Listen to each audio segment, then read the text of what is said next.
Canal Novel e Fanfic Narradas. Fanfic Marvel. Eu sou o Tecnomago.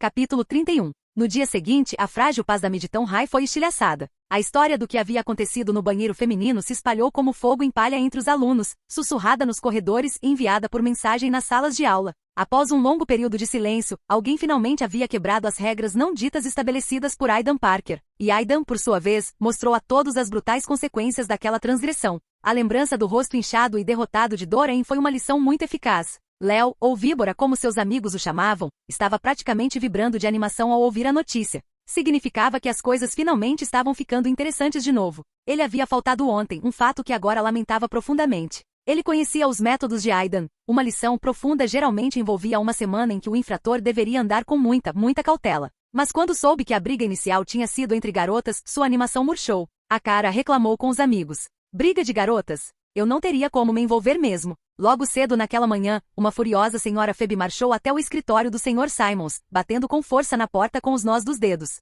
O Sr. Simons, que acabará de chegar com seu café da manhã, ficou surpreso ao ver a nova professora tão irritada. Bom dia, disse ele amigavelmente. Posso ajudar? O senhor é o Sr. Simons? Perguntou ela, dispensando qualquer formalidade. Eu sou. E Aidan Parker é seu aluno? Bem, sim, respondeu o Sr. Simons com uma sensação de compreensão cansada começando a surgir nele. Ótimo, ela sibilou. Então você precisa saber que seu aluno, Aidan Parker, agrediu brutalmente outra aluna no banheiro feminino ontem. Eu mesma presenciei. Um aluno tão arrogante, tão violento precisa ser expulso. Vou ligar para os pais dele. O Sr. Simons suspirou. Senhora, por favor, entre. Sente-se. Vamos conversar sobre o que aconteceu. Ele abriu a porta do escritório e ela o seguiu, sentando-se em frente à sua mesa. Chá, ofereceu ele educadamente. Depois de se acalmar um pouco, ela relatou todo o sórdido episódio, desde a porta trancada até as últimas palavras arrepiantes de Aidan. Quando ela terminou, o Sr. Simons ponderou por um momento. Então parece, senhorita Phoebe, que você testemunhou o fim do evento, mas talvez não o começo. Ele estava batendo em uma garota indefesa. O que mais eu preciso entender? Ela retrucou, indignada. Você é um professor novo aqui, correto? Este é o seu primeiro ano. Sim, mas o que isso tem a ver com alguma coisa? Então, deixe-me perguntar, continuou o Sr. Simons pacientemente, durante o tempo em que você esteve aqui, você notou que nossa escola é notavelmente livre de situações desagradáveis, brigas, bullying explícito? Bem, sim, até ontem, disse ela, irritada. E é exatamente esse o meu ponto. Você deveria ter ouvido os rumores sobre a Midtown High antes de vir para cá. Nossos resultados acadêmicos são excelentes, mas nosso principal diferencial, o motivo pelo qual tantos pais estão desesperados para matricular seus filhos aqui, é o ambiente de aprendizado. É seguro, é organizado. Sim, ela admitiu. Esse foi um dos principais motivos pelos quais ela se candidatou à vaga. E você sabe o motivo dessa segurança e ordem? A escola e os professores são bem administrados, presumo, disse ela, franzindo a testa. Não, disse o Sr. Simons com um lampejo de orgulho nos olhos. É por causa do meu aluno, Aidan Parker. Impossível, ela zombou. Ele é um bandido violento. Senhora Phoebe, disse Simon com voz séria, para crianças dessa idade, em um lugar tão grande, às vezes a única maneira eficaz de reprimir a violência é com violência esmagadora e decisiva. Aidan é respeitado pelos professores. Ele ganha prêmios acadêmicos para esta escola todos os anos. E administra o corpo discente com mão de ferro. Sob seu regime não oficial, nossas matrículas quase dobraram. Ele é um gestor nato. Recostou-se na cadeira. Isso sem mencionar que ele dirigiu um filme de sucesso e construiu o primeiro robô de combate de verdade do mundo. O garoto é excepcional. Eu sei dessas coisas, ela admitiu, mas isso não justifica o bullying. Nossa escola valoriza professores com um forte senso de justiça, suspirou o Sr. Simons. Mas você realmente descobriu toda a verdade sobre o assunto? Você conversou com a vítima Hannah James? Phoebe baixou a cabeça, pensativa.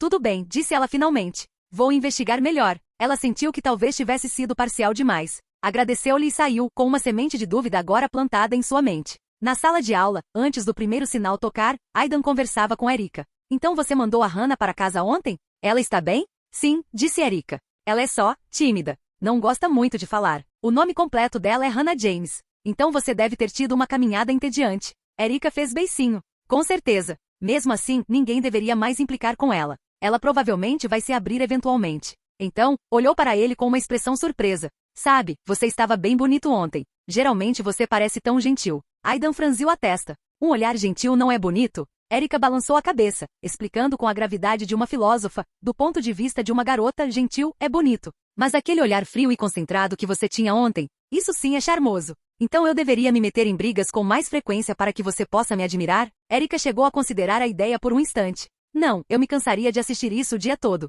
Você não se cansaria dessa cara? Perguntou Aidan, com uma expressão de falsa ofensa. Que ridículo. Bang! A porta da sala de aula foi arrombada com tanta força que se chocou contra a parede. Um homem corpulento, vestindo uniforme de policial, estava parado na entrada com o rosto roxo de raiva. Quem é Aidan Parker? Ele rugiu. Atrás dele, Doreen, com uma grossa bandagem na testa, espiou para dentro do quarto. Seus olhos brilharam ao ver Aidan. Papai, é ele. Bata nele na minha frente. Ela gritou, seu rosto jovem contorcido em ferocidade. Rapaz, você vem comigo, disse o policial Bryce, sacando seu cacetete e apontando para Aidan. Certo, disse Aidan com um sorriso frio e sarcástico. Ele se levantou e caminhou calmamente em direção à frente da sala. Enquanto caminhava, algo inesperado aconteceu. O aluno que ele ultrapassou se levantou. Depois outro. E outro. Numa onda de silenciosa solidariedade, toda a turma se levantou e começou a segui-lo. O que você está fazendo? Bryce perguntou, com um traço de pânico nos olhos enquanto observava um exército silencioso de adolescentes avançar atrás de Aidan. Meu assunto é com ele. Eles seguiram Aidan pelo corredor, seus passos um arrastar suave e ameaçador. Bryce deu um passo para trás, depois outro, recuando rapidamente pelo corredor. No final do corredor, outro grupo de estudantes apareceu, bloqueando sua fuga, liderado por um Léo sorridente. Ele estava cercado. O que vocês estão fazendo? Gritou Bryce, com a voz tremendo levemente. Isso é um ataque a um policial. Vocês todos vão para a cadeia. Atirar com uma arma em uma escola, disse Aidan com leveza. Creio que isso acarreta uma pena mais longa. Ele assobiou um som curto e agudo. Uma luz azul brilhou. Um leve chiado cortou o ar. Bryce olhou atônito enquanto a pistola que acabará de sacar do coldre era cortada ao meio com precisão, o cano caindo inutilmente no chão. Irmãos! Léo sorriu, correndo para frente. Esse bandido trouxe uma pistola para nossa escola. O que se seguiu foi um caos orquestrado. Os dois grupos de estudantes avançaram, correndo e gritando como se estivessem em pânico. Na confusão que se seguiu, vários garotos grandes acidentalmente colidiram com Bryce, derrubando-o no chão. Seus gritos de socorro se perderam na gritaria de pânico. Socorro! Tem terroristas na escola! Corram! Ele vai atirar! Ah! Quero minha mãe! Ao ouvirem os tiros e os gritos, os professores correram para fora, viram o caos e imediatamente chamaram a polícia, relatando um tiroteio na escola e um invasor armado. A escola entrou em regime de confinamento. Logo, o som estridente das sirenes ecoou pelo ar. Carros de polícia cercaram a escola. O policial à frente, ao encontrar o campus estranhamente silencioso, sentiu um profundo pressentimento. Não deixem que nenhuma criança se machuque, ordenou, enquanto sua equipe começava a vasculhar cautelosamente o terreno, avançando em direção ao prédio silencioso das salas de aula.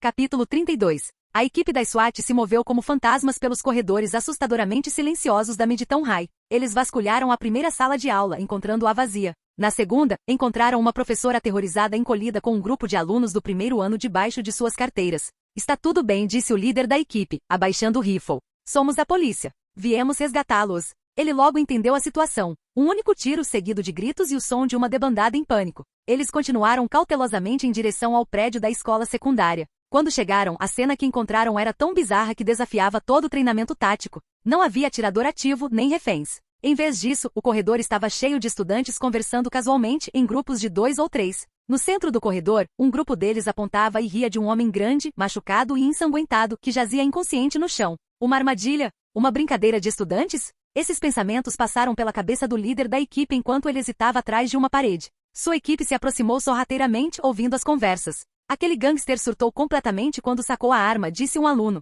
Ainda bem que o Aidan estava aqui. Sim, mas provavelmente não deveríamos tê-lo deixado inconsciente, respondeu o outro, dando de ombros. Por que não? Consegui acertar uns bons chutes, acrescentou um terceiro. Detesto quando apontam armas para mim. Os policiais trocaram olhares perplexos. Lentamente saíram de seus esconderijos, e sua presença finalmente silenciou a algazarra. Muito bem, crianças, disse o líder da equipe, com a arma ainda em posição de pronto para disparo. Vocês estão todos bem? Agora sim, disse Léo, agarrando Bryce, quase morto, pela gola do uniforme e o erguendo. Finalmente vocês apareceram. Este é seu? Ele nos ameaçou com uma arma. O policial olhou para o uniforme manchado de sangue do homem e seu rosto empalideceu. Era Bryce, o recém-transferido para a delegacia. Ele pegou seu pager com a voz tensa. Aqui é o Sargento Miller. Tenho uma situação na escola secundária Midtown. Preciso do chefe aqui. Agora. Quando o chefe de polícia Kingsley chegou, seu rosto era uma expressão sombria. Ele já tinha um relatório da segurança da escola. Apenas um indivíduo armado havia entrado na escola naquele dia, e era um de seus próprios policiais, Bryce. Ele estava prestes a enfrentar um pesadelo que poderia acabar com sua carreira. A primeira coisa que viu foi Bryce, deitado em uma maca, sendo atendido por paramédicos. Foda-se, ele praguejou baixinho. Se fosse um tiroteio normal, um civil que precisassem deter, haveria um procedimento padrão. Mas um policial disparando sua arma em uma escola, subjugado pelos próprios alunos? A mídia os crucificaria. Nesse instante, o diretor Angus apressou-se a chegar, com o rosto marcado pela preocupação. Aidan, ouvi dizer que os gangsters foram presos. Algum aluno ficou ferido? Perguntou, dirigindo-se diretamente a Aidan. O coração do chefe afundou ainda mais. Ele estava prestes a dar um passo à frente e tentar assumir o controle da narrativa quando Aidan falou primeiro, com a voz clara e calma. Nenhum aluno ficou ferido, diretor, disse Aidan, com um tom perfeitamente razoável. O homem estava usando um uniforme de policial para entrar na escola disfarçado, mas quando sacou a arma, soubemos que era um impostor. Consegui impedir que o primeiro tiro atingisse alguém, e os outros alunos corajosamente correram para me ajudar a contê-lo. Ele então olhou para o chefe de polícia, seus olhos transmitindo uma mensagem clara e silenciosa.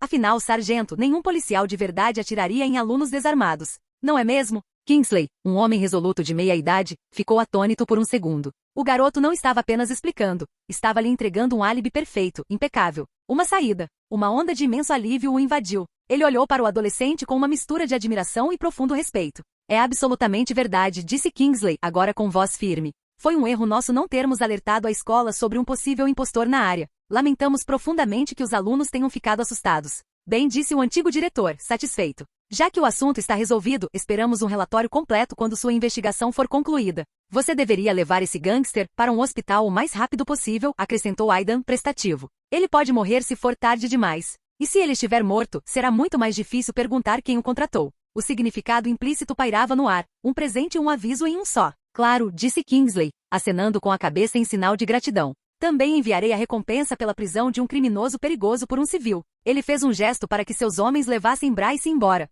O desdobramento foi uma aula magistral de eficiência burocrática. Aidan e alguns outros alunos prestaram depoimento. O departamento de polícia, percebendo que havia sido completamente enganado por um adolescente que acabará de salvá-los de uma catástrofe de relações públicas, aceitou a versão dos fatos apresentada por eles sem questionamentos. Bryce, concluíram, havia ido à escola para acertar contas pessoais usando a autoridade de seu distintivo. Ele era um policial corrupto. Como quase 100 alunos estiveram envolvidos em contê-lo, apresentar queixa contra qualquer um deles era impossível. O caso foi discretamente encerrado. Quanto a Bryce, ninguém parecia se importar mais com seu destino. No dia seguinte, o noticiário explodiu. Gangster disfarçado de policial invade a escola Midtown High. Alunos, liderados pelo gênio Aidan Parker, revidam. Investigação revela que pistoleiro contratado tinha como alvo o famoso diretor de Gigantes de Aço. Herói de Midtown, Aidan Parker é elogiado por sua bravura e engenhosidade. O nome de Aidan voltou a ser famoso no Queens, desta vez não apenas como um gênio, mas também como um protetor. Você está nos jornais de novo, cara, disse Léo animado, encontrando Aidan sentado perto do campo de futebol. Já não é normal, respondeu Aidan com um suspiro melancólico. Estou começando a achar que ser uma pessoa de destaque dá mais trabalho do que compensa. Ei, o que você está fazendo aqui hoje? Pensei que você fosse matar a aula, perguntou Aidan. Jogo de futebol hoje à tarde, disse Léo, dando um tapinha no peito musculoso. Temos que defender nosso título. Além disso, acrescentou com um sorriso malicioso no rosto, nunca consegui dar uma lição naquela gorda da Doreen. Boa sorte no jogo, disse Aidan. Mas Doreen não veio à aula hoje. Erika disse que ela se transferiu. Que sorte a dela, resmungou Léo, com os olhos fixos na equipe de líderes de torcida que treinava no campo. Imagino qual escola pobre ela vai aterrorizar em seguida. Não é meu território, não é problema meu, disse Aidan, dando de ombros impotente. Você vai jogar hoje? Lembro que você costumava ser muito bom. Não, parei de jogar há muito tempo, Aidan balançou a cabeça. Muito bem, então sente-se aqui e observe-me dominar, disse Léo, dando-lhe um tapinha no ombro antes de ir para o vestiário. Aidan observou o início do jogo, uma batalha primal de corpos colidindo sob o sol brilhante da tarde. Ele viu Léo pegar a bola, driblar agilmente o marcador e correr em direção à zona final, seu touchdown recebido com um rugido ensurdecedor da multidão. Passaram-se alguns meses num turbilhão de trabalho silencioso. O filme de animação by Max estava finalmente concluído. Aidan, aproveitando o sucesso de Gigantes de Aço, contatou a Disney para que esta atuasse como distribuidora. Graças à sua reputação e à força total da máquina de marketing da Disney, o filme teve uma estreia estrondosa, e foi um sucesso instantâneo e estrondoso. Os críticos aclamaram o filme como uma obra-prima de emoção e brilhantismo técnico. O público chorou, riu e aplaudiu. O mundo se apaixonou por um robô inflável grande e branco, e a estrela de Aidan Parker havia acabado de explodir em uma supernova. Capítulo 33. O filme de animação, agora conhecido apenas como by Max, foi um grande sucesso mundial. Arrecadou incríveis 43 milhões de dólares no primeiro dia, vencendo facilmente as bilheterias. No segundo dia, esse número subiu para mais de 50 milhões. As pessoas falavam muito sobre ele. O personagem principal, um robô simples e adorável com um rosto que era uma obra de arte em minimalismo, tornou-se uma sensação da noite para o dia. O filme fez as pessoas rirem e chorarem com sua história simples sobre bondade e cura. Em menos de um mês, arrecadou impressionante 780 milhões de dólares em todo o mundo. By Max não era mais apenas um personagem, ele era um tesouro nacional. Então Aidan Parker deixou escapar a outra notícia. Uma informação ainda mais chocante se espalhou como fogo em Nova York. A Bymax Medical Technology, LLC, concluiu a construção de seu primeiro prédio. O Bymax Personal Healthcare Companion, primeiro produto da empresa, será lançado no próximo ano. As reservas já estão abertas. O gênio mirim Aidan Parker faz de novo. O robô Bymax da vida real começará sua turnê. Visite o site oficial da Bymax Medical Technology para mais informações. A tempestade na liga de robôs de combate mal começava a se acalmar quando isso aconteceu. Uma nova onda de pânico público atingiu o país. Milhões de pessoas acessaram o site da empresa para pré-encomendar seu próprio assistente de saúde, porque adoraram o filme. Naturalmente, os tubarões apareceram de olho numa fatia tão grande do bolo. Críticos e concorrentes logo começaram a duvidar. Será possível que um robô no mundo real seja tão inteligente quanto o do filme? Questionava uma manchete de um conhecido blog de tecnologia. Será apenas um brinquedo que explode? Perguntava outro. Cuidado, consumidores, repetia outro. O Dr. Alan, do MIT, afirmou que a inteligência artificial necessária para um dispositivo desse tipo ainda está a décadas de distância. Ele também disse que não acredita que o robô criado possa ser como o do filme. Um único vídeo viral acabou com as dúvidas. Ele mostrava Logan em um evento de imprensa, com sua expressão habitual, mal-humorada. Um Bymax de verdade se aproximou dele. O robô disse com uma voz calma e reconfortante: "Meus exames mostram que sua pressão arterial está alta. Sugiro um exercício de respiração para acalmá-lo. Ou um abraço." A internet foi à loucura ao ver Logan, que era durão e assustador, deixar o marshmallow gigante abraçá-lo e depois sorrir, mesmo sem querer. Os servidores do site da Bymax Medical saíram do ar. O número de pré-encomendas começou a aumentar em 20 pessoas por segundo. Jensen, que agora era o CEO oficial da empresa, estava tão ocupado que começou a dormir no trabalho. Ele tinha um sorriso cansado, mas feliz, no rosto enquanto observava os números subirem. Aidan, por outro lado, concedeu outra rodada de entrevistas nas quais falou eloquentemente sobre o propósito de sua empresa, o que mais uma vez lhe rendeu muitos elogios do público. Pouco tempo depois, a Stark Industries anunciou a abertura de sua nova divisão de energia limpa. Baseada no reator arcebispo Tony Stark, também declarou publicamente que tinha uma estreita relação de cooperação com a Bymax Medical, o que conferiu à empresa credibilidade digna da família Stark. As negociações comerciais de Jensen se tornaram muito mais fáceis de repente. Aidan Parker foi uma das principais figuras que ajudaram a moldar o mundo em transformação. Aidan sabia que era a hora certa, pois o filme havia estreado e a empresa estava nas mãos competentes de Jensen. O sistema estava se preparando para o próximo universo cinematográfico. Ele aprendeu com sua última experiência com dissonância temporal e esperou até sexta-feira à noite. Despediu-se da tia Mai e dirigiu até o laboratório da Tandar. O contrato de aluguel ainda estava em vigor. Ele deu sinal verde para a última etapa do seu plano no laboratório. Sua participação de 15% nas indústrias Stark, que agora vale uma fortuna após a recuperação do mercado de ações, foi devolvida a Tony. No entanto, não pelo valor de mercado atual, mas exatamente pelo preço baixo que Aidan pagou por ela. A tecnologia do reator Arc foi o seu verdadeiro pagamento. As ações foram apenas uma forma de conseguir mais. Foi uma maneira de demonstrar respeito por um amigo difícil de lidar. Ele então entrou na elegante câmara de hibernação branca que havia construído. Deitou-se enquanto a solução nutritiva, um líquido frio e espesso, começava a preencher a cápsula. Fechou os olhos. Pensou que o sistema confirmaria seus sonhos. Imediatamente, ele sentiu como se estivesse flutuando e ficou tonto. Pareceu tanto um instante quanto uma eternidade. Então, houve luz. Ele encarava um teto desconhecido. O quarto, limpo e organizado, era iluminado pela luz do sol que entrava por uma janela próxima. O parapeito da janela estava repleto de vasos de plantas viçosas e verdes, o que dava ao ambiente ares de cabana na floresta. Havia um guarda-roupa de madeira, uma cama e uma escrivaninha com uma fileira de estantes na parede. O dono amava a vida, como demonstrava a decoração. Então a notícia chegou. Inundou sua mente não como uma lembrança, mas como um relatório de inteligência clínico e de alta velocidade do sistema. Arquivos se abrindo, linhas do tempo rolando, e rostos e nomes Marcos, Isaus, Alice, marcados com o quão perigosos eles eram. O vírus T. A colmeia. Cidade dos Guaxinins. Havia 6 filmes que mostravam dados apocalípticos. Ele não estava pensando em um filme, estava baixando a história de um mundo que estava prestes a acabar. Resident Evil. O nível de ameaça tinha acabado de aumentar 1000 vezes. Ele assimilou sua nova identidade. Era um biólogo na casa dos 30 anos, recém-formado em genética, e acabará de ser contratado por uma subsidiária da Umbrella Corporation. Ele sabia o que tinha que fazer. Não se tratava de tornar o mundo um lugar melhor, tratava-se de obter novas tecnologias. A Umbrella Corporation era maligna, mas possuía tecnologias décadas à frente do seu próprio mundo. Os prêmios incluíam coisas como a inteligência artificial da Rainha Vermelha, clonagem biológica, realidade virtual avançada e tecnologia de laser genético. A Rainha Vermelha, em particular, uma inteligência artificial real e inteligente, cuidaria de todos os problemas de gestão, pesquisa e desenvolvimento da sua empresa. Ele examinou o arquivo de emprego em busca de sua nova identidade, e um sorriso lento e frio se espalhou por seu rosto. Ele havia se candidatado a uma vaga de assistente de pesquisa do Dr. Charles Ashord. Ashord, um dos principais cientistas que trabalharam no vírus T, era movido por uma necessidade desesperada de encontrar a cura para a doença genética de sua filha. Ele era uma peça fundamental para os segredos mais importantes da Umbrella, e seu amor por ela o tornava mentalmente muito vulnerável. E a melhor parte? A linha do tempo. O sistema o havia colocado no mundo antes do ataque da colmeia. Não era uma gentileza, era um desafio ainda maior. O sistema estava lhe dando um novo começo, uma chance de trabalhar com precisão cirúrgica antes que as coisas saíssem do controle. O jogo havia começado, e ele já estava dentro do castelo.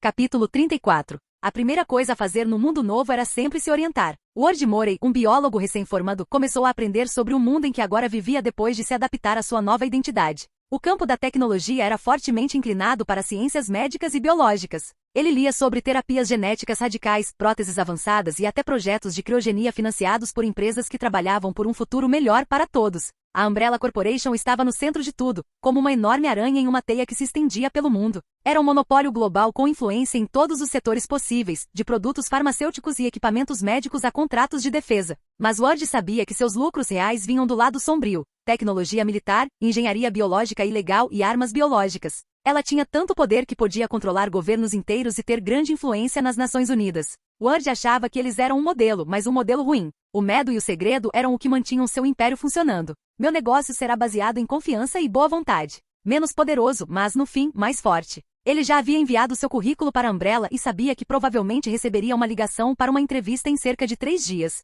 A cada minuto desse tempo, ele lia os livros que enchiam seu novo apartamento. Havia muitos livros grossos de biologia nas prateleiras, como Biografia dos Genes, Biologia Molecular do Envelhecimento e o Código da Vida. Com o dom concedido pelo sistema de afinidade com tecnologia e magia, ele conseguia entender ideias complexas com uma facilidade sobrenatural. A intrincada dança da mecânica celular e da codificação genética tornou-se tão fácil e natural para ele quanto respirar. No terceiro dia, quando voltou de um almoço rápido, seu telefone vibrou. A tela mostrava uma mensagem com o famoso logotipo do guarda-chuva vermelho e branco. Olá, Sr. Morey, recebemos seu currículo. Nossa diretoria reconheceu suas qualificações. Temos algumas vagas disponíveis, como inspetor de laboratório, preparador de amostras e pesquisador científico. Precisamos conversar pessoalmente com o senhor para determinar qual vaga melhor se adequa às suas habilidades. Por favor, compareça à nossa sede em Raccoon City no terceiro dia útil a partir de agora. A Umbrella Corporation está ansiosa para tê-lo em nossa equipe. Ward digitou uma simples confirmação, jogou o telefone fora e voltou a ler o livro que tinha em mãos.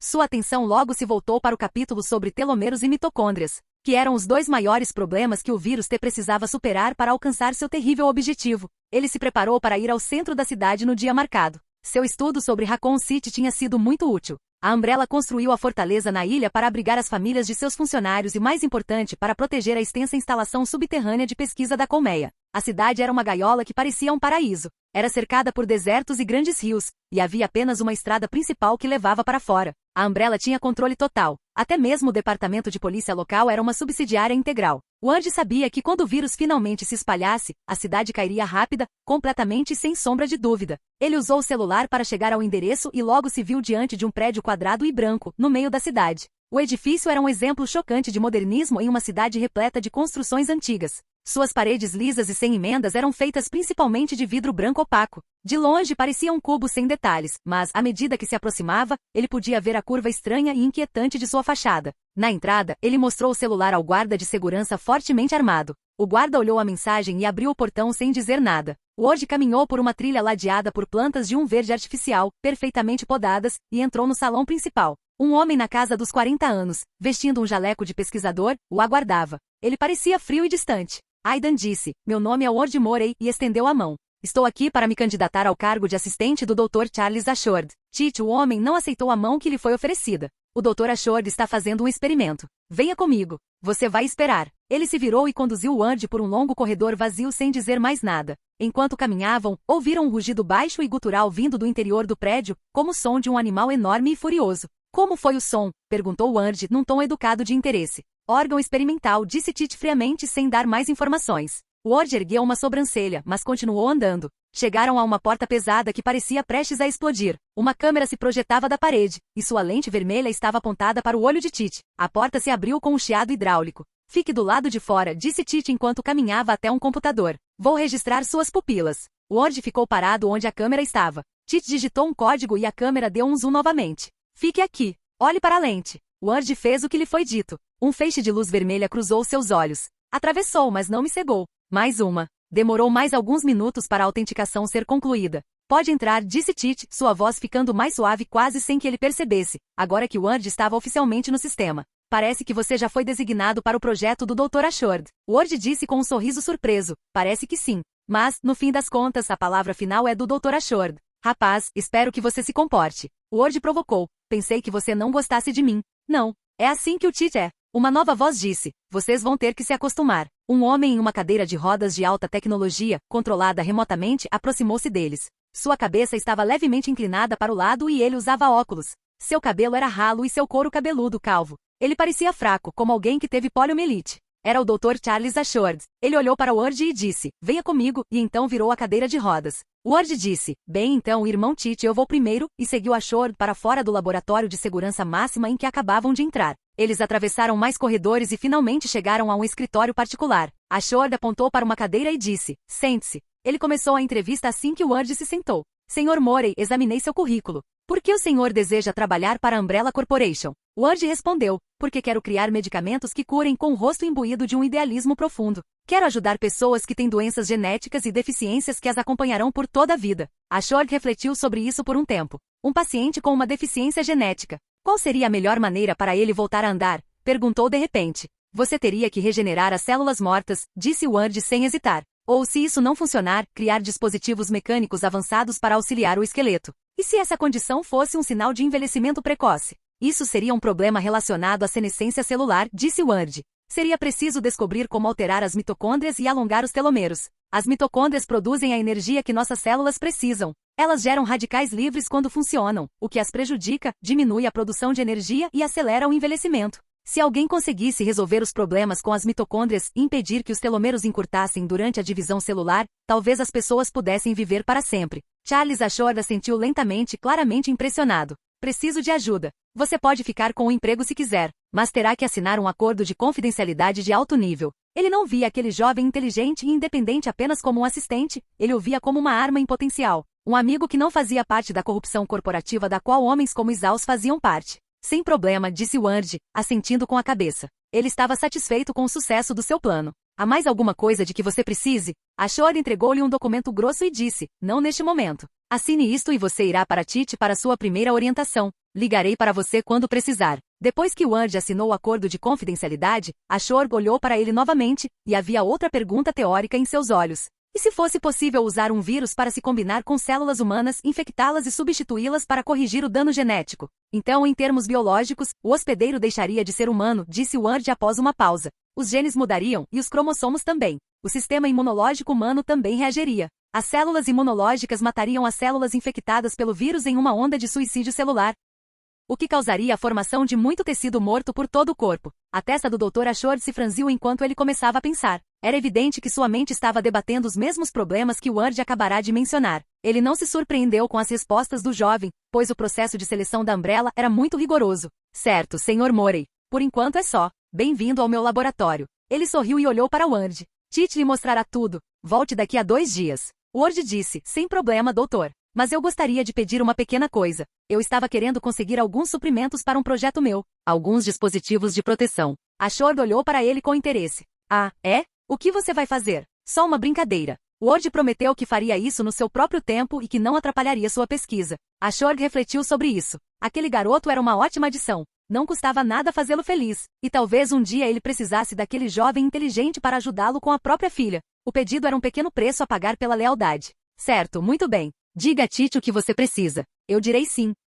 Capítulo 35. Aidan, agora totalmente imerso em seu papel como Ward Morey, juntou-se oficialmente à equipe experimental do Dr. Ashord. Como esperado, ele não teve acesso imediato à pesquisa principal com soro. Em vez disso, foi designado para a periferia, auxiliando um pesquisador estoico chamado Tite. Essa situação lhe caiu como uma luva. Deu-lhe tempo. Enquanto passava os dias observando o trabalho de Tite, suas noites eram suas. Ele começou a construção. Seu principal objetivo era a independência energética. Nunca mais pensou com a lembrança de sua armadura falhando em Malibu ainda fresca. Nunca mais ficarei sem energia por causa de uma queda de energia. Ele começou a trabalhar em um pequeno e estável reator ARC e em seguida veio a proteção, uma armadura, não tão sofisticada quanto as que Tony Stark certamente estava projetando, mas algo funcional que pudesse protegê-lo completamente. E para o ataque ele se ateria ao que conhecia, seus letais cones de flecha eletromagnética. Suas atividades criaram uma estranha anomalia no imaculado biolaboratório. Em um ambiente com cheiro de antisséptico e agar, uma sala começou a exalar o odor forte de ozônio e metal quente. Em meio a beckers e microscópios, surgiu uma estação de soldagem, cercada por placas de aço e uma complexa fiação. Era uma visão perturbadora, mas o Dr. Ashord, absorto em sua própria pesquisa, parecia ter se esquecido dos estranhos pedidos de seu novo assistente. Durante uma semana, Ward seguiu Tite, observando silenciosamente sua pesquisa. O homem estava obcecado com a divisão celular do tecido do intestino delgado, mas a taxa de divisão era anormal. Em vez do ciclo normal de 1 hora, as células no monitor de Tite se dividiam várias vezes por segundo. Ward não precisava ter acesso aos dados para saber o que estava vendo. Era o vírus T em ação. Em seu tempo livre, ele continuou a construir. Certa noite, enquanto dava os retoques finais em uma nova faixa de cabeça com neurotransmissor, ouviu-se uma batida suave na porta de seu estúdio. A armadura de combate branco-prateada estava encostada silenciosamente na parede atrás dele. Ele tirou os óculos de dados. Dr. Ashord? Por favor, entre. O Dr. Ashord entrou em sua cadeira de rodas, seus olhos curiosos percorrendo a sala. Ele observou os componentes eletrônicos, as placas de circuito, as pequenas trilhas eletromagnéticas sobre a mesa. Finalmente, seu olhar se fixou no elegante traje de combate branco-prateado. Era projetado como um corta-vento justo ao corpo, parecendo surpreendentemente leve. Ele contornou a peça até a parte de trás e tocou o material que parecia uma capa dobrada. Liga com memória de forma? Perguntou ele, com a voz repleta de curiosidade científica. Sim, confirmou Ward. Quando aquecido por uma pequena carga elétrica, ele se expande rapidamente, transformando-se em um parapente rígido. Isso economiza uma quantidade enorme de energia no transporte aéreo. Você também pesquisou exoesqueletos mecânicos? Perguntou Ashord, impressionado. Apenas como hobby, disse Ward com certo pesar. Os materiais disponíveis eram limitados, então as capacidades defensivas são mínimas. Ashord deu uma risadinha. Os metais que você requisitou não são baratos, meu rapaz. A Umbrella só concede acesso aos seus materiais mais avançados para projetos que demonstraram imenso potencial e uma contribuição significativa para a empresa. Ele fez uma pausa e perguntou: Você sabe o que o Tite andou estudando nesses últimos dias? Ele está observando a divisão celular no tecido intestinal, respondeu Ward prontamente.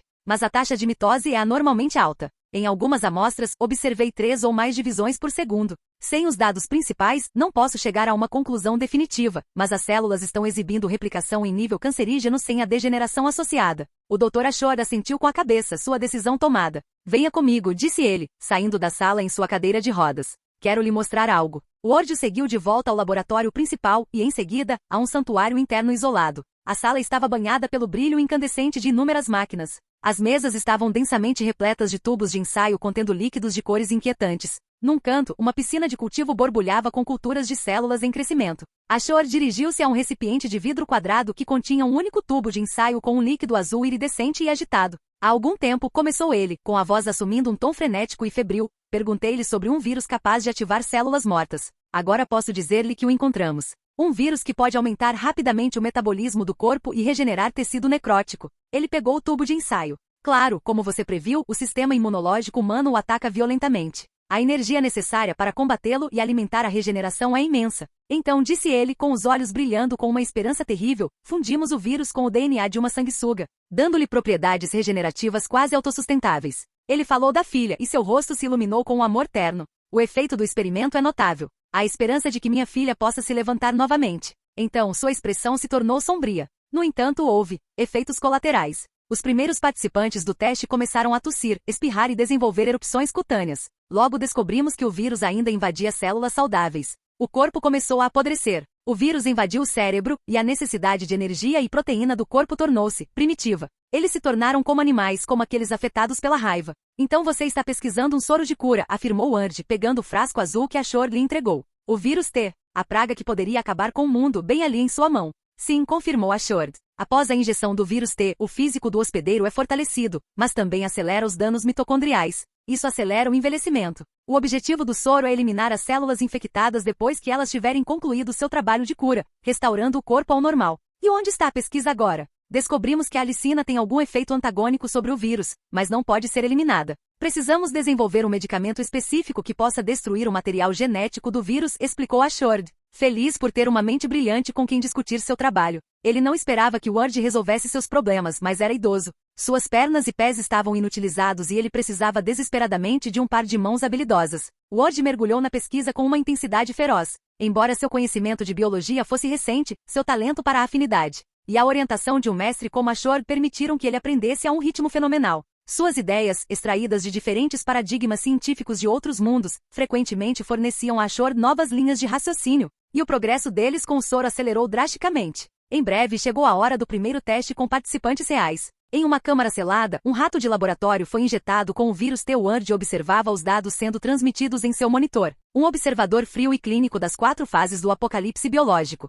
Estágio 1. Infecção. Ele observou o código do vírus iluminar-se na tela enquanto inundava o sistema do rato, ligando-se às suas células e reescrevendo seus cromossomos. Estágio 2. Resposta imune. O sistema imunológico do rato entrou em erupção, lançando um contra-ataque suicida. Mas foi sobrecarregado. Ele observou a porcentagem de tecido necrótico em seu HUD subir constantemente enquanto o próprio corpo do rato começava a morrer. Os pelos começaram a cair em tufos. Estágio 3. Invasão cerebral. O vírus rompeu a barreira hematoencefálica. As funções cerebrais superiores oscilaram e morreram. Os sistemas vitais foram redirecionados para uma única diretiva primitiva: alimentar-se. O rato começou a roer seus próprios membros sem pensar para consumir proteína. Estágio 4. A transformação. O tronco encefálico era tudo o que restava. A criatura não era mais um rato. Era um ser de puro instinto irracional, guiado apenas por som e cheiro. Um zumbi.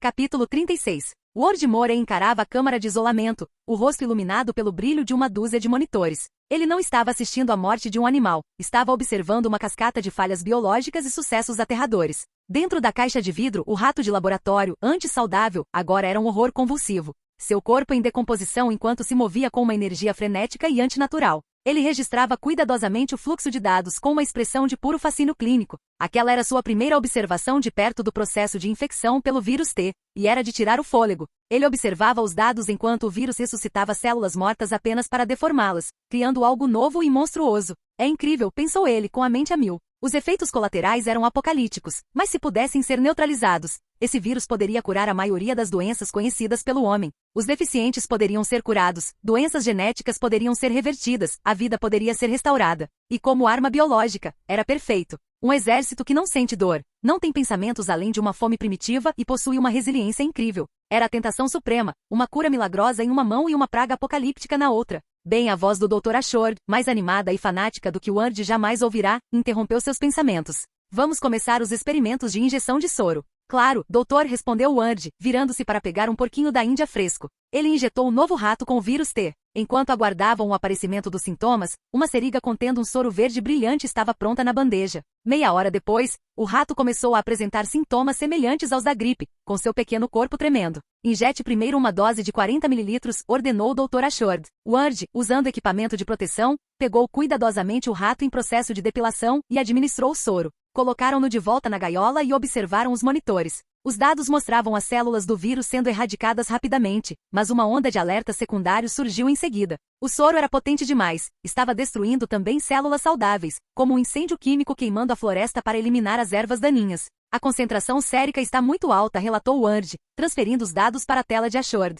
Os danos colaterais às células não infectadas são inaceitáveis. Dilua o soro em 20% e reduza a dosagem pela metade, ordenou Ashord, ajustando imediatamente os dados da fórmula. Ward concordou, e eles recomeçaram com o novo rato. Os 2 dias seguintes foram uma sequência exaustiva de experimentos científicos repetitivos e de alto risco. O laboratório, antes silencioso, estava repleto do zumbido constante das máquinas e do murmúrio baixo dos 2 cientistas discutindo os dados. Eles realizaram quase 200 testes, um turbilhão de injeções, observações e ajustes minuciosos. Sentiram a dor do fracasso a cada rato que sucumbiu, mas também a emoção do progresso à medida que lenta e meticulosamente se aproximavam da fórmula correta. Finalmente, na tarde do 3º dia, tiveram seu momento de revelação. Observaram os monitores prendendo a respiração. O soro verde entrou no sistema do rato infectado. As células do vírus T brilharam em vermelho na tela e em seguida, uma a uma, foram se apagando. As células saudáveis ao redor oscilaram, mas permaneceram estáveis. A porcentagem de tecido necrótico estabilizou e então começou a diminuir lentamente à medida que o próprio organismo do rato, livre do ataque viral, começava a se curar. Doutor, disse Ward, com um sorriso lento e triunfante se espalhando pelo rosto.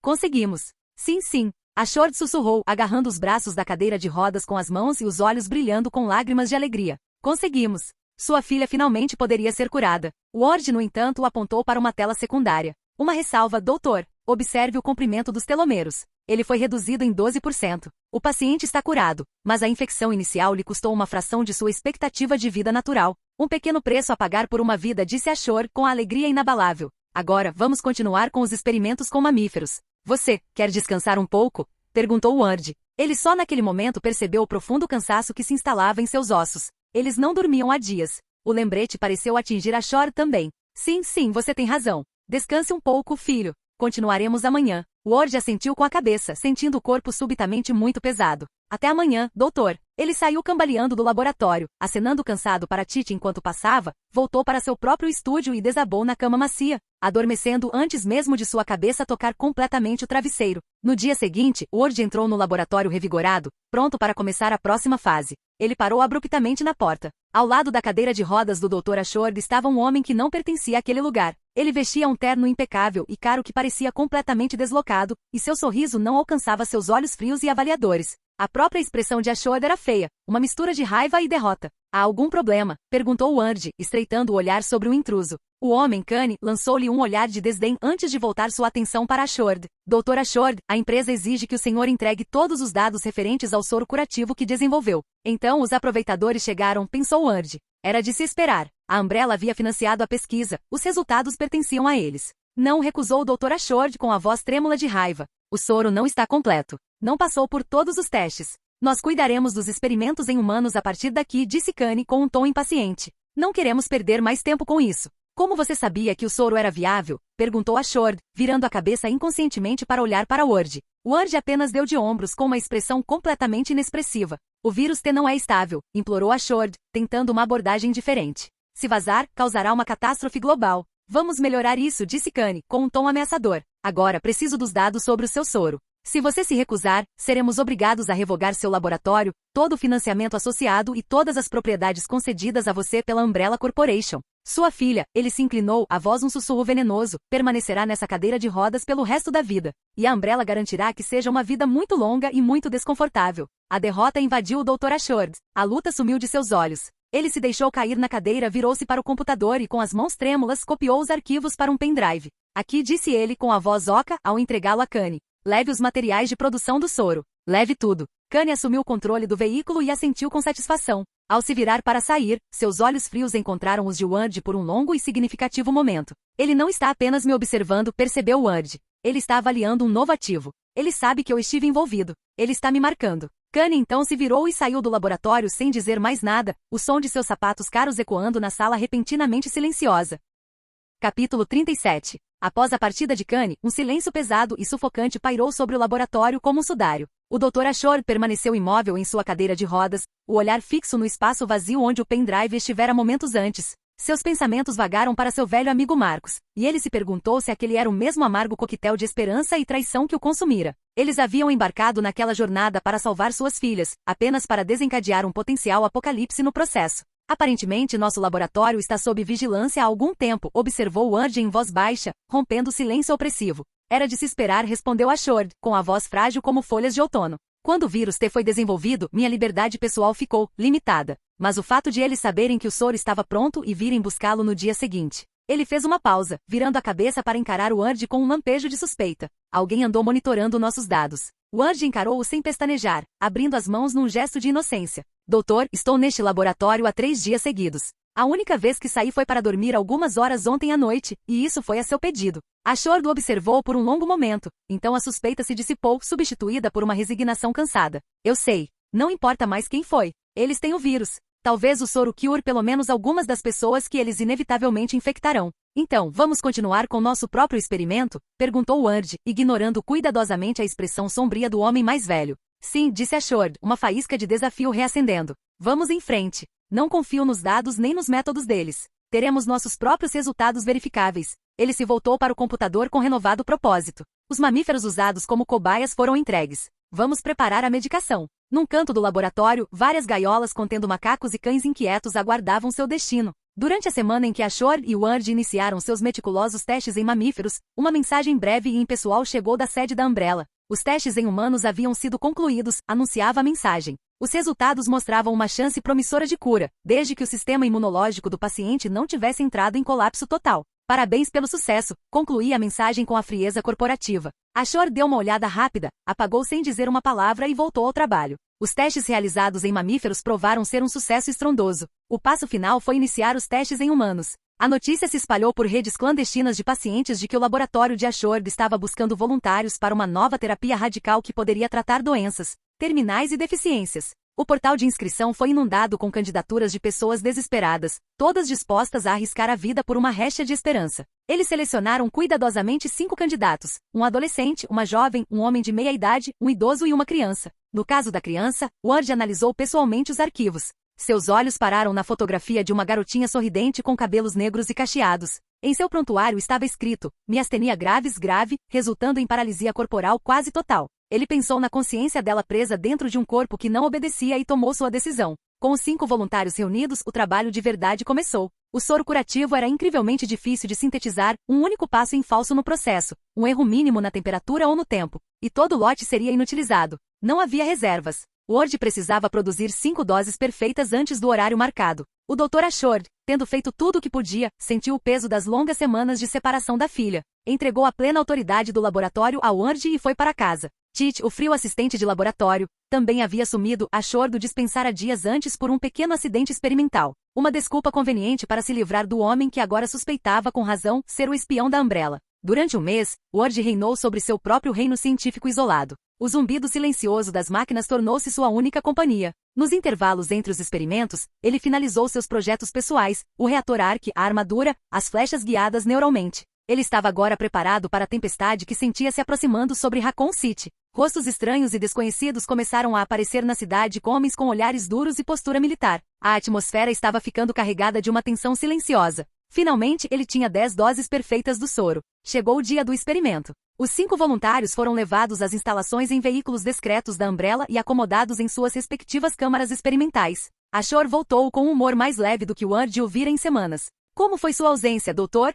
Perguntou Ward com um sorriso. Eu estava em casa com minha filha, respondeu ele, com o rosto irradiando uma gratidão quase de desculpas. Obrigado por assumir esse fardo, Morey. Eu te sobrecarreguei demais. Não é nada. Você confiou em mim para realizar este trabalho, isso já é recompensa suficiente, disse Ward gentilmente. Quando tudo isso acabar, disse Ashord, com os olhos brilhando de esperança, você precisa vir à minha casa como convidado. Minha filha é um anjo. Qualquer um que a conheça se apaixona. Estou ansioso por isso, respondeu Ward calorosamente. Os 2 homens entraram no laboratório principal, onde os 5 voluntários aguardavam. O senhor monitora os dados, professor, disse Ward, carregando uma caixa com suprimentos médicos. Eu administrarei o vírus T e o soro de cura. Ele foi primeiro ao quarto da menina. Seu rosto doce, salpicado de pequenas sardas, estava tenso de nervosismo. Não tenha medo, disse ele suavemente, acariciando seus cabelos cacheados. Apenas feche os olhos e tenha um sono tranquilo. Quando você acordar, talvez consiga se levantar da cama e andar. Sério? Ela sussurrou, seu medo esquecido, substituído por uma excitação radiante. Sério, disse ele suavemente.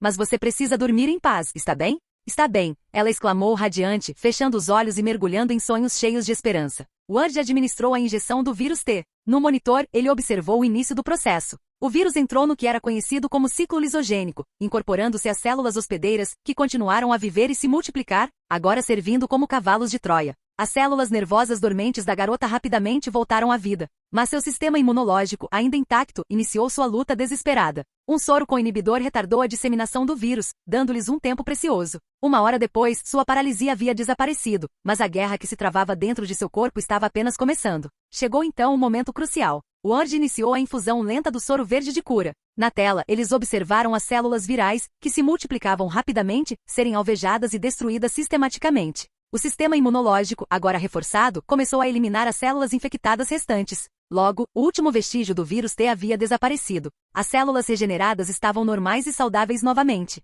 Ele verificou seus sinais vitais. As mitocôndrias e os telômeros estavam esgotados devido à rápida divisão celular, um ligeiro encurtamento de sua expectativa de vida natural, mas ela estava viva e, pela primeira vez em anos, inteira. Era uma troca que valia a pena. Ele passou para o próximo voluntário, um adolescente cego. O processo foi repetido com o mesmo cuidado meticuloso. Depois a jovem. Depois o homem de meia idade. Após um longo e exaustivo dia, restava apenas um. Ele fez uma breve pausa e então se preparou para o experimento final. O Dr. Ashord o observava com a preocupação estampada no rosto. Não tenho confiança neste último, admitiu Ward, examinando a ficha do idoso. Os 4 primeiros tinham sistemas imunológicos saudáveis. Até mesmo do homem de meia idade era forte o suficiente. Mas este homem, o sistema dele já está comprometido. Não tenho certeza se ele conseguirá resistir ao ataque viral inicial por tempo suficiente para o soro fazer efeito. Ele respirou fundo, se preparando. Era como caminhar na corda bamba.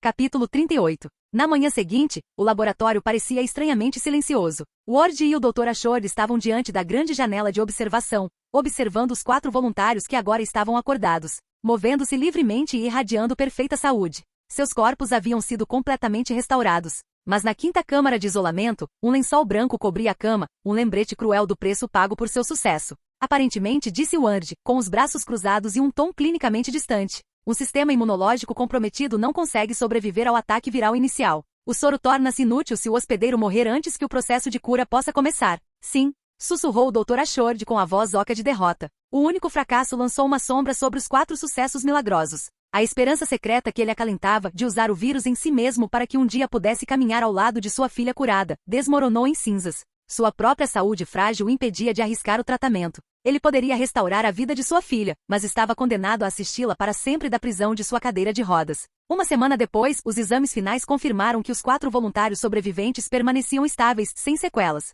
Sob todos os aspectos científicos, o projeto do soro de cura do vírus T foi um sucesso absoluto. Fiel à sua palavra, o Dr. Ashord convidou Ward para sua casa como hóspede, carregando um estojo seguro contendo as 5 doses restantes do vírus e do soro. Ward o acompanhou até uma imponente propriedade no coração da exclusiva comunidade de Arclay. Ao empurrar a cadeira de rodas do Dr. Ashord pela entrada da mansão que lembrava um castelo, Ward foi surpreendido pela esterilidade do lugar. Parecia mais uma clínica médica particular do que uma casa de família. Angela, querida, papai chegou. Ashord gritou para dentro de casa, com a voz mais animada do que nunca em semanas. Já vou, papai, respondeu uma voz jovem alegremente. Momentos depois, uma menininha com os olhos gentis do pai entrou na sala de estar espaçosa em sua cadeira de rodas. Ela observou o estranho com curiosidade genuína e uma desenvoltura notável para sua idade. Papai, quem é este cavalheiro? Este é meu novo assistente de pesquisa. Ward Morey apresentou Ashord com voz afetuosa e calorosa. Olá, Sr. Morey, disse ela com uma polidez cuidadosa. É um prazer conhecê-la, Angela respondeu Ward, agachando-se até ficar na altura dos olhos dela com um sorriso genuíno e tocando suavemente em seus cabelos. Meu pai raramente traz visitas para casa, observou ela, com um olhar perspicaz e inteligente para além da sua idade. Você deve ter causado uma ótima impressão nele. Bem, nós só nos conhecemos há umas 2 semanas, disse Ward com uma piscadela brincalhona. Talvez minha personalidade seja simplesmente irresistível. Você deve estar tramando alguma coisa, declarou ela com fingida suspeita. Você é perspicaz demais para o seu próprio bem, riu Ward, bagunçando o cabelo dela novamente. Ele veio aqui para ajudar a tratar sua condição, querida, explicou Ashord, aproximando-se em sua cadeira de rodas. Ele foi fundamental em nossa pesquisa. Quando você puder andar novamente, lembre-se de agradecer ao Sr. Morey. Sério, papai? A garotinha, que momentos antes parecia tão quieta, de repente se iluminou de entusiasmo, quase saltando da cadeira. Você realmente desenvolveu um remédio para curar minhas pernas? Sim, disse Ward suavemente, abrindo seu estojo e preparando uma seringa com precisão prática. E fará efeito imediatamente. Agora, me dê seu braço. Angela lançou um olhar para o estranho líquido luminescente, hesitou por apenas um instante e então corajosamente estendeu o braço. Uma hora depois, Angela, que havia passado toda a sua jovem vida confinada a uma cadeira de rodas, estava de pé, com as pernas tremendo pelo esforço de sustentar o próprio peso. Ao tentar dar o primeiro passo, ainda incerto, perdeu o equilíbrio e caiu para frente. Ward, que observava atentamente, correu e a amparou antes que ela caísse. Obrigada, Sr. Morey, disse ela com o rosto radiante de alegria. Ela se recompôs e se levantou novamente depois, com intensa concentração, deu mais um passo e mais outro, movendo-se com os movimentos cuidadosos e deliberados de alguém que descobre o milagre da mobilidade. O Dr. Ashord observava com uma expressão de pura e imensa alegria, uma única lágrima de felicidade escorrendo por sua face enquanto testemunhava sua filha dar seus primeiros passos no mundo. Ao meio-dia, Ward juntou-se a eles para um almoço comemorativo. Depois, um criado acompanhou Angela até o gramado bem cuidado, onde ela caminhou pela grama com evidente alegria, empurrando uma pequena scooter enquanto explorava sua recém-descoberta liberdade. Ward e o Dr. Ashord sentaram-se perto da janela, observando-a brincar em silêncio confortável. Morey, disse Ashord de repente, com a voz embargada pela emoção.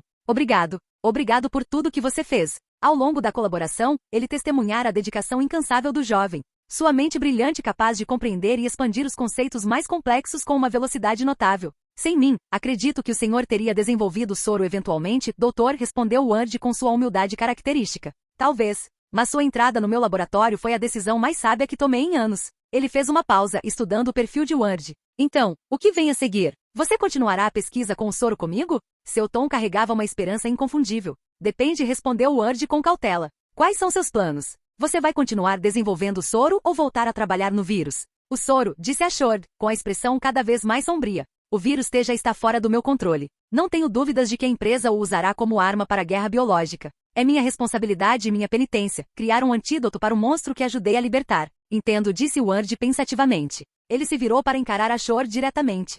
Sinto muito, doutor, mas pretendo me especializar em inteligência artificial. Eu esperava ser transferido para a divisão de ciência da computação da Umbrella. Inteligência artificial? Perguntou Ashord, visivelmente surpreso. Mas você é biólogo. Tenho interesse em muitas disciplinas, explicou Word. E depois de trabalhar com o vírus T, concebi uma nova abordagem, uma maneira de fundir nossos campos de atuação. Ele se inclinou para a frente, com os olhos brilhando de entusiasmo visionário. Por que arriscar alterar todo o corpo humano com um vírus quando precisamos apenas substituir um único componente danificado? E se pudéssemos cultivar tecido orgânico com as propriedades regenerativas do vírus T fora do corpo, integrá-lo à cibernética avançada e criar membros substitutos perfeitos e sem emendas? Ashord olhou fixamente para ele, completamente cativado pela ideia. Seria a solução ideal para pessoas com deficiência, continuou Word, com a voz cada vez mais enfática. Sem risco de infecção sistêmica, sem redução da expectativa de vida, sem possibilidade de rejeição. Poderíamos chamar isso de aprimoramento biônico. A mente científica de Ashord identificou imediatamente o desafio fundamental.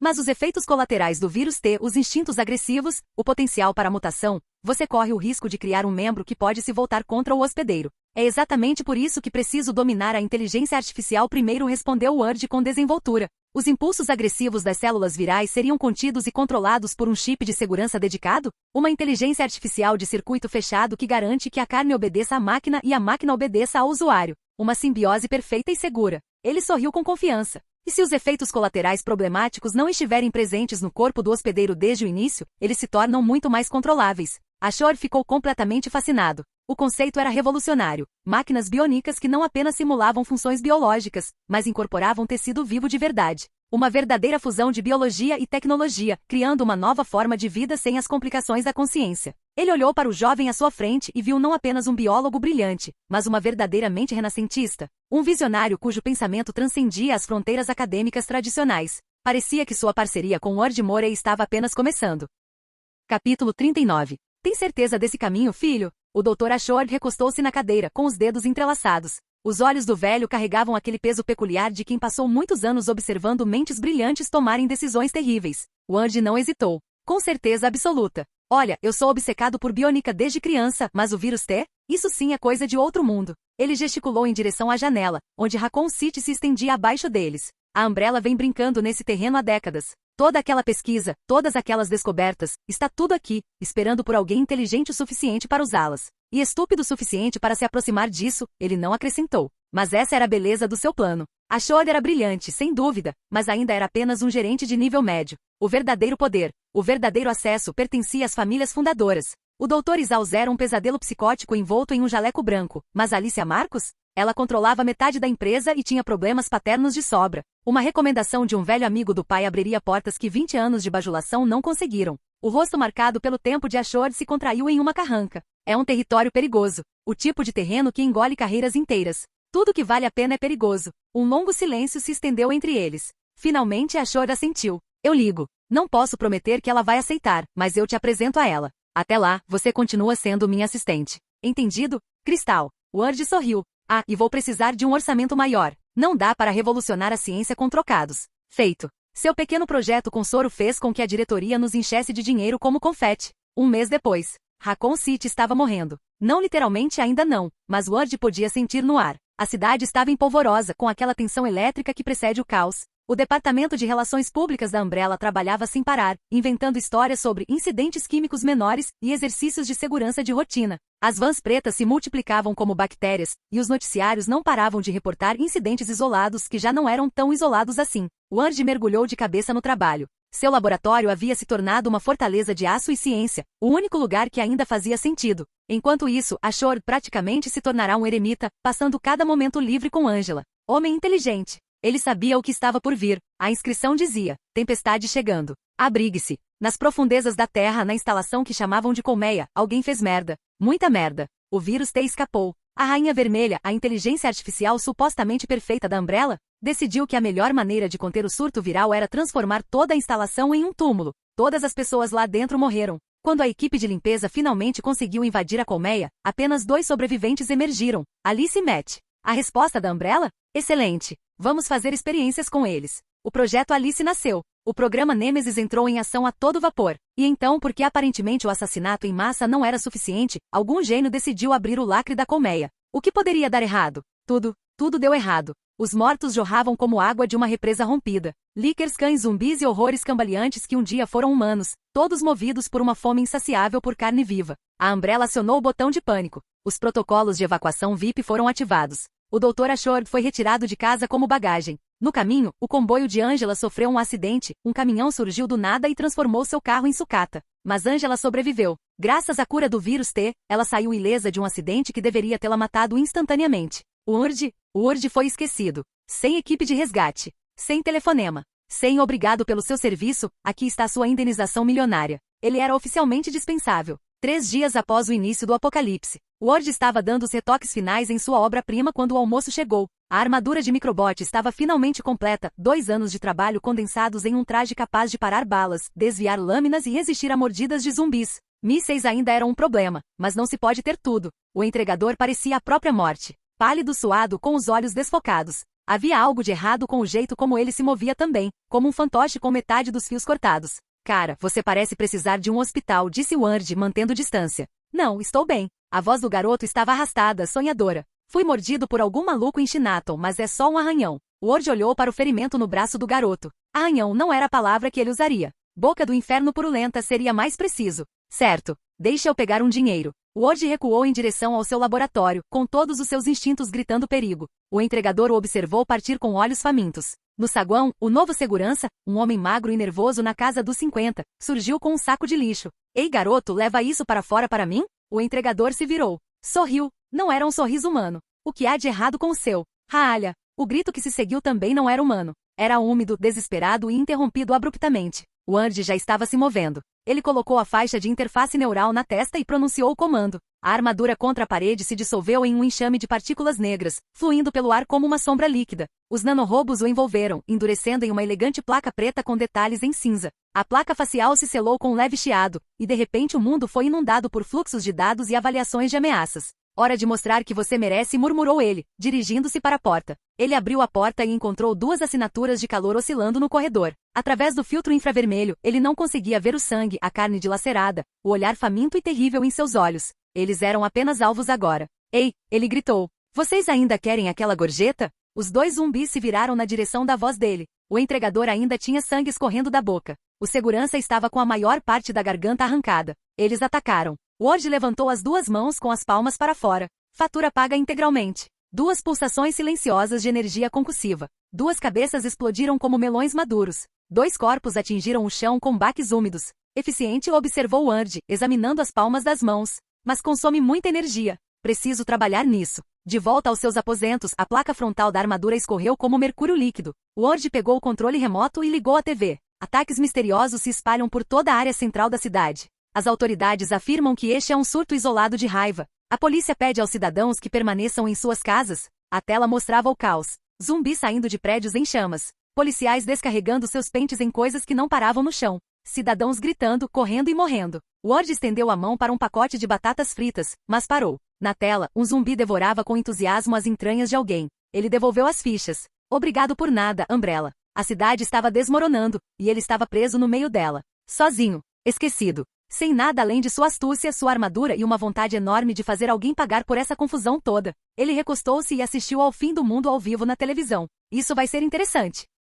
Capítulo 40. 8 horas se arrastaram desde que o sol abandonou Raccoon City ao seu pesadelo. Na tumba estéril do laboratório da Umbrella, Ward Morey fazia seus ajustes finais. O minúsculo reator Ark zumbia com energia mal contida, mas sua armadura de microbot era uma fera faminta, uma que quase o deixará indefeso antes. Ele não cometeria esse erro novamente. Com o guarda de segurança e o entregador agora alimentando a crescente horda da cidade, a instalação se tornará seu santuário particular de aço e silêncio. Ele estava prestes a sair quando um rosnado baixo e úmido veio do saguão. Através do vidro reforçado, um cão zumbi rondava, o que antes fora um orgulhoso Doberman, agora reduzido a um horror cambaleante. Sua pelagem pendia em tiras, revelando a podridão por baixo, os ossos brilhando brancos através de manchas de carne pútrida. O cheiro da vida o atraira até ali, um predador seguindo os últimos vestígios de calor em um mundo frio e morto. Enquanto a armadura de Ward deslizava sobre sua pele como mercúrio líquido, seu telefone quebrou o silêncio. O identificador de chamadas o fez parar por um instante. Olá, Morey. Graças a Deus, é você mesmo. A voz do Dr. Ashford crepitou pelo alto-falante, o desespero transparecendo em cada palavra.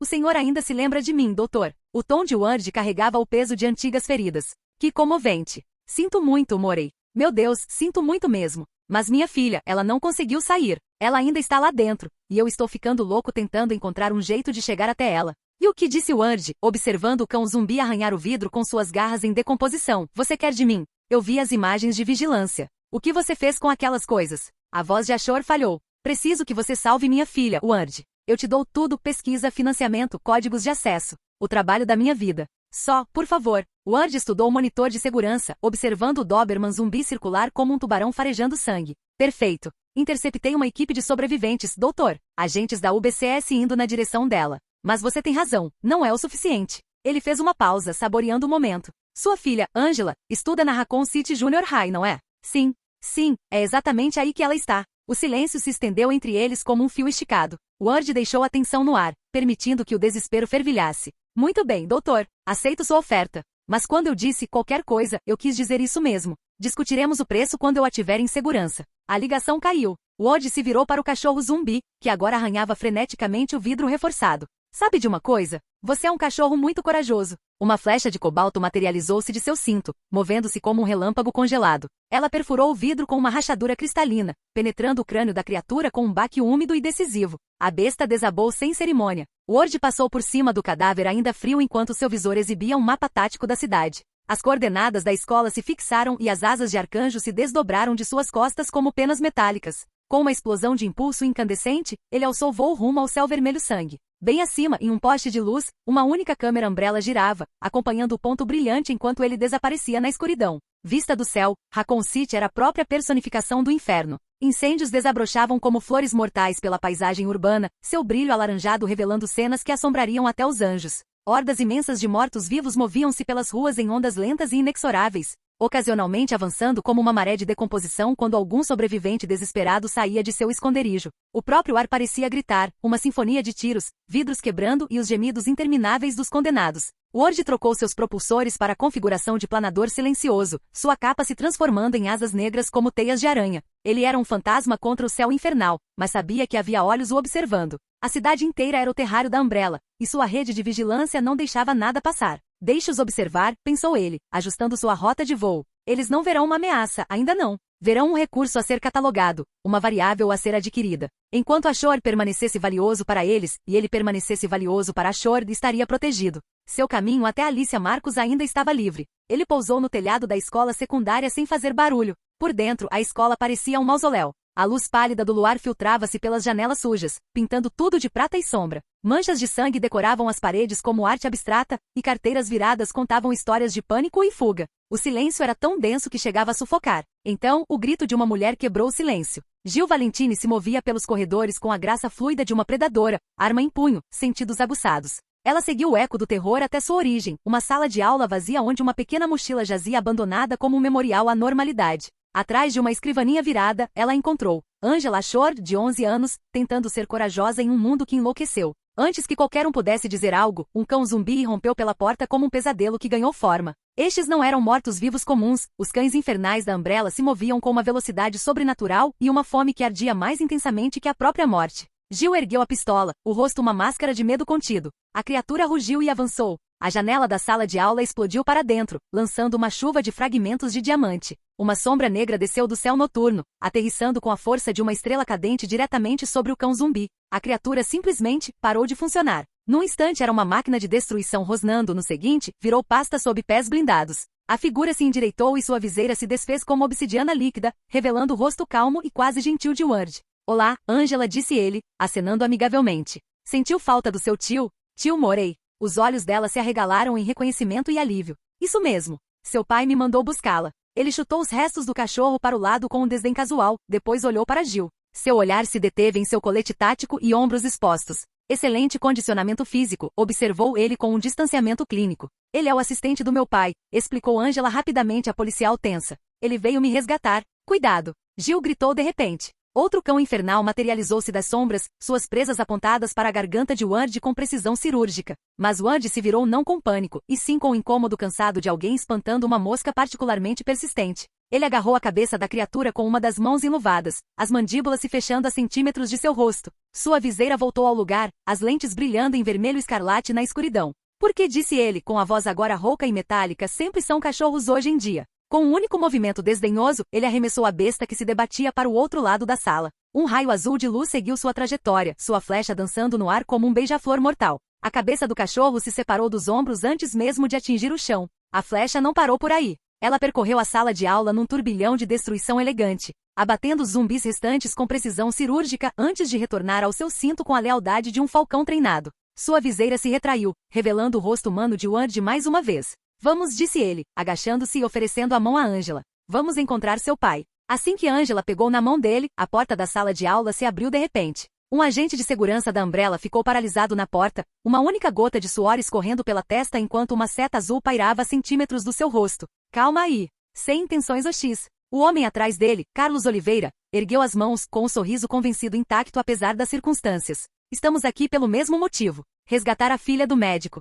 Sem perceber nenhuma ameaça, Ward recolheu sua flecha. A equipe da UBCS entrou em fila, com os olhos arregalados de admiração profissional pelo equipamento de Ward. Cara, disse LJ com a voz repleta de genuína admiração, seu equipamento é de outro nível. Não me lembro da Umbrella ter lançado algo tão avançado. Eu mesma fiz, respondeu Ward, ajudando Angela a se levantar. Parece que está rolando uma baita festa aqui dentro. A voz era calma, controlada, uma voz feminina que cortava o caos como uma lâmina na seda. Ela entrou na sala, observando o grupo reunido com olhos penetrantes e analíticos. Quando seu olhar encontrou o de Ward, ela congelou. Era Alice. Naquele instante, uma conversa silenciosa se estabeleceu entre eles. Ela, com suas habilidades nascentes do vírus T, pressentiu que o homem na estranha armadura era algo diferente. E ele, com seus sensores avançados e conhecimento íntimo do futuro sangrento deste mundo, a reconheceu imediatamente como a chave para tudo. O verdadeiro jogo acabará de encontrar seu segundo jogador. Obrigado por assistir. Se gostou, deixa o like e inscreva-se. Quanto mais apoio, mais vídeos, e se possível apoie o canal doando no Pix do canal na descrição do vídeo. Qualquer valor ajuda, assim o canal pode trazer fanfics e novels de autores pagos e novos vídeos são postados com mais frequência. Muito obrigado a todos, curtam o canal.